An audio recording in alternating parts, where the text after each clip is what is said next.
ఎన్నికల కోడ్ వచ్చిన తర్వాత మా డబ్బు మేము పంపినాం, బ్యాంకు నుంచి డబ్బు అక్కడికే పంపినాం, అక్కడ అడ్రస్ కూడా ఉందంటే మేమేం డబ్బు పంపలేదని అంటలేం. డబ్బు పంపింది ఇండియన్ ఓవర్సీస్ బ్యాంక్ అనే తెలుసు, పంపింది అక్కడికే అని తెలుసు, లండన్కు.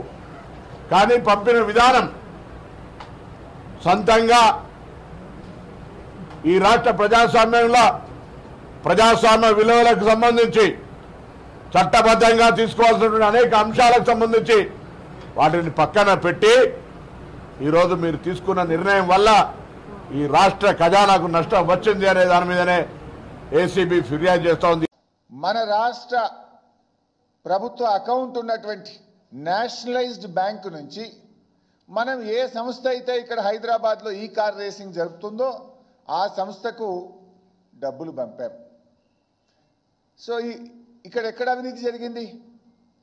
ఇలా ఏదన్నా ఉంటే కొత్త ప్రొసీజరల్ ల్యాబ్స్ జరగచ్చు, అంతే తప్ప ఎక్కడ కూడా అవినీతి జరగలే.